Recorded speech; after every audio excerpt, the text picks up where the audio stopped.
اللہ تعالیٰ کی خاموش مدد یعنی نصرت الہی ایک ایسی خوبصورت حقیقت ہے جو اکثر ہماری نظروں سے اوجھل رہتی ہے، لیکن وہ ہمارے حالات کو اندر ہی اندر بدل رہی ہوتی ہے۔ تو آئیے ان چار نشانیوں کی گہرائی میں اترتے ہیں جو اس بات کا ثبوت ہیں کہ اللہ آپ کے ساتھ ہے۔ نمبر 1، دل کا اچانک بدل جانا اور سکون یعنی انشراح صدر۔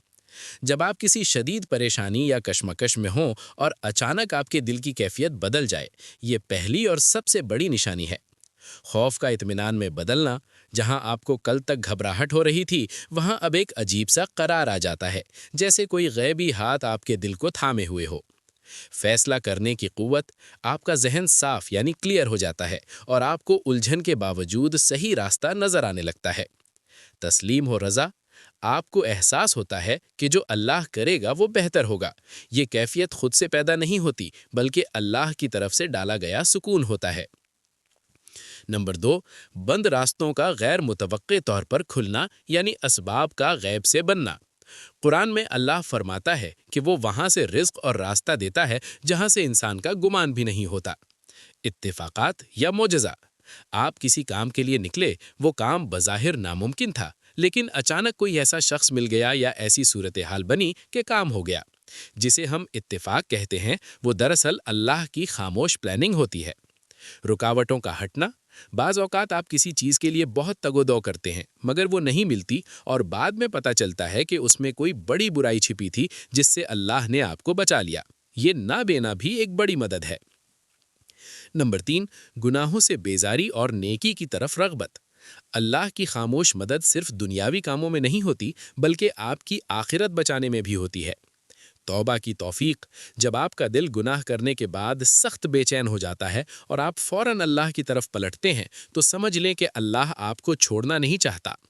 دعاؤں میں آنسو، جب آپ تنہائی میں اللہ سے باتیں کرتے ہیں اور آپ کی آنکھیں چھلک پڑتی ہیں تو یہ اس بات کی نشانی ہے کہ اللہ نے آپ کو اپنی قربت کے لیے چن لیا ہے، وہ آپ کی پکار سن رہا ہے اور آپ کے ٹوٹے ہوئے دل کو جوڑ رہا ہے۔ نمبر 4، لوگوں کے رویوں میں تبدیلی یعنی تسخیر قلوب۔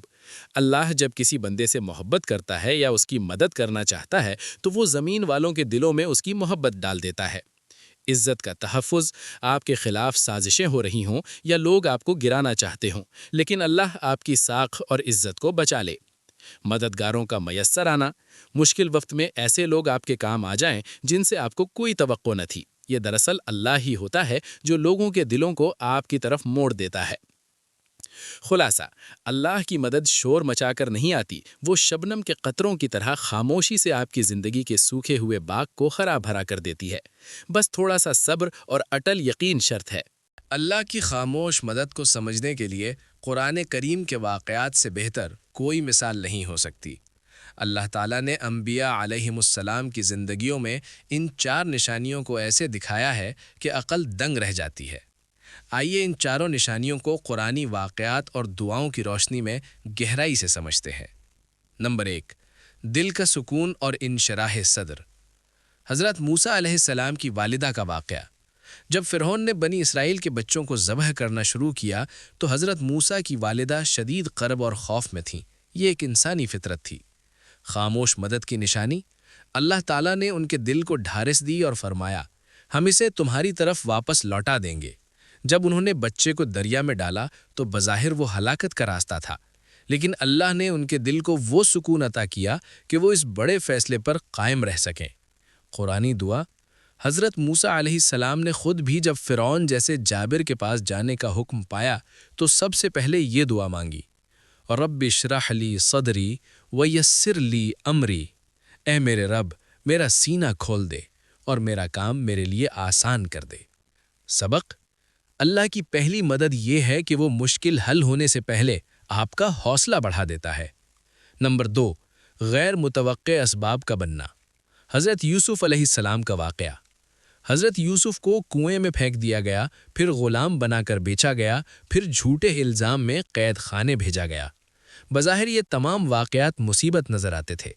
خاموش مدد کی نشانی، اللہ پس پردہ ایسی خاموش پلاننگ کر رہا تھا کہ جیل کا راستہ ہی دراصل تخت مصر کا راستہ تھا۔ جیل میں بادشاہ کے پہرے داروں کا آنا، ان کا خواب دیکھنا اور یوسف کا اس کی تعبیر بتانا، یہ وہ چھوٹے چھوٹے اسباب تھے جو اللہ جوڑ رہا تھا۔ قرآنی آیت ان ربی لطیف لما یشاء، بے شک میرا رب جو چاہتا ہے اس کے لیے تدبیر لطیف طریقے سے کرتا ہے۔ سبق: اللہ کی مدد اکثر تباہی کے لبادے میں آتی ہے، لیکن وہ دراصل آپ کو آپ کی منزل کی طرف لے جا رہی ہوتی ہے۔ نمبر 3، گناہوں سے دوری اور ہدایت۔ اصحاب کہف کا واقعہ۔ نوجوانوں کا ایک گروہ ایک ایسے معاشرے میں تھا جہاں کفر اور شرک کا غلبہ تھا۔ ان کے پاس کوئی بظاہر طاقت نہیں تھی۔ خاموش مدد کی نشانی؟ اللہ نے ان کے دلوں میں ایمان کی ایسی تڑپ ڈالی کہ انہوں نے شاہی ٹھاٹ باٹ چھوڑ کر غار کی تنہائی کو ترجیح دی۔ اللہ نے انہیں گناہوں سے بچانے کے لیے نیند جیسی خاموش مدد عطا کی اور صدیوں تک انہیں زمانے کے شر سے محفوظ رکھا۔ قرآنی دعا۔ انہوں نے غار میں داخل ہوتے وقت یہ دعا کی تھی: ربنا آتنا من لدنک رحمہ وہیئ لنا من امرنا رشدا۔ اے ہمارے رب، ہمیں اپنے پاس سے رحمت عطا فرما اور ہمارے کام میں ہدایت کے سامان مہیا کر۔ سبق: جب اللہ آپ کو برے ماحول سے نکال کر تنہائی میں اپنی یاد کی طرف لے جائے تو یہ اس کی بہت بڑی مدد ہے۔ نمبر 4، لوگوں کے رویوں کی تبدیلی۔ واقعہ ہجرت اور حضرت ابوبکر صدیق۔ ہجرت کے موقع پر جب دشمن غار ثور کے دہانے پر پہنچ گئے تو انسانی طور پر بچنے کی کوئی راہ نہ تھی۔ خاموش مدد کی نشانی؟ اللہ نے دشمنوں کی آنکھوں پر پردہ ڈال دیا اور ان کے دلوں کو پھیر دیا۔ وہ لوگ جو خون کے پیاسے تھے غار کے منہ پر پہنچ کر بھی اندر نہ دیکھ سکے۔ اللہ نے ایک مکڑی کے جالے اور کبوتر کے گھونسلے جیسے کمزور اسباب سے اپنے نبی صلی اللہ علیہ وسلم کی حفاظت کی۔ تسلی کا جملہ: جب حضرت ابوبکر پریشان ہوئے تو آپ صلی اللہ علیہ وسلم نے فرمایا: لا تحزن ان اللہ معنا، غم نہ کرو، یقیناً اللہ ہمارے ساتھ ہے۔ سبق: جب اللہ ساتھ ہو تو دشمن کی طاقت اور اس کے وسائل ہیچ ہو جاتے ہیں۔ آپ کے لیے ایک خاص مشورہ: اللہ کی خاموش مدد کو پانے کا سب سے بڑا ذریعہ استغفار ہے۔ قرآن کہتا ہے کہ استغفار کرنے والوں کے لیے اللہ آسمان سے بارشیں یعنی رحمتیں برساتا ہے اور انہیں مال اور اولاد سے نوازتا ہے۔ جب انسان اللہ کی خاموش مدد کا طالب ہوتا ہے تو چند مخصوص قرآنی کلمات اور مسنون دعائیں ایسی ہیں جو بندے اور رب کے درمیان تعلق کو مضبوط کر دیتی ہیں اور غیب سے راستے کھولتی ہیں۔ یہاں کچھ طاقتور وظائف اور دعائیں درج ہیں جو آپ کی زندگی میں سکون اور نصرت الہی کا ذریعہ بن سکتی ہیں۔ نمبر 1، ہر مشکل اور الجھن کے لیے اسم اعظم۔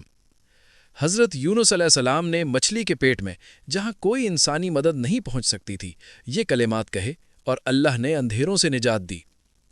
لا الہ الا انت سبحانک انی کنت من الظالمین، یعنی تیرے سوا کوئی معبود نہیں، تو پاک ہے، بے شک میں ہی زیادتی کرنے والوں میں سے تھا۔ فائدہ: یہ دعا غم کو دور کرنے اور ناممکن کو ممکن بنانے کے لیے اکثیر ہے۔ اسے کثرت سے پڑھنا دل کی گھبراہٹ ختم کرتا ہے۔ نمبر 2، بند راستوں کو کھولنے کے لیے توکل کی دعا۔ جب آپ کو لگے کہ اسباب ختم ہو گئے ہیں اور دشمن یا حالات آپ پر غالب آ رہے ہیں تو یہ کلمات پڑھیں جو صحابہ کرام رضی اللہ تعالیٰ عنہ نے جنگوں کے موقع پر پڑھے۔ حسبنا اللہ و نعم الوکیل، یعنی ہمیں اللہ کافی ہے اور وہ بہترین کارساز ہے۔ فائدہ: یہ دعا اللہ کی وکالت حاصل کرنے کا ذریعہ ہے۔ جب آپ اللہ کو اپنا وکیل بنا لیتے ہیں تو وہ آپ کے کیس خود لڑتا ہے۔ نمبر 3، غیب سے مدد اور رزق کے لیے استغفار۔ قرآن پاک میں سورہ نوح میں وعدہ ہے کہ جو استغفار کرتا ہے اللہ اس کے لیے آسمان سے رحمتیں برساتا ہے۔ استغفر اللہ ربی من کل ذنب واتوب الیہ، یعنی میں اللہ سے اپنے تمام گناہوں کی معافی مانگتا ہوں جو میرا رب ہے اور اسی کی طرف رجوع کرتا ہوں۔ عمل: روزانہ کم از کم 100 مرتبہ استغفار کریں، یہ بندشوں کو توڑنے اور رزق میں برکت کا سب سے بڑا وظیفہ ہے۔ نمبر 4، ذہنی سکون اور ہدایت کے لیے سورہ کہف کی دعا۔ اگر آپ کسی فیصلے میں الجھن کا شکار ہیں اور چاہتے ہیں کہ اللہ آپ کی درست رہنمائی فرمائے، ربنا آتنا من لدنک رحمتا وہیئ لنا من امرنا رشدا، یعنی اے ہمارے رب ہمیں اپنے پاس سے خصوصی رحمت عطا فرما اور ہمارے معاملے میں ہمارے لیے درست راستہ مہیا کر دے۔ نمبر 5، پریشانی اور قرض سے نجات کی مسنون دعا۔ آپ صلی اللہ علیہ وسلم نے یہ دعا ایک صحابی کو سکھائی جو فکر مند بیٹھے تھے۔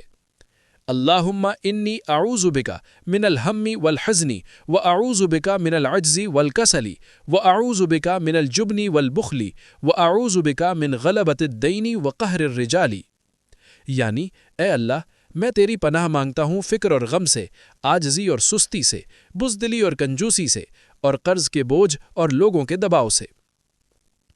وظائف پڑھنے کے 3 سنہری اصول۔ پہلا، یقین کامل، یہ سوچ کر پڑھیں کہ اللہ سن رہا ہے اور وہ حل نکالنے پر قادر ہے۔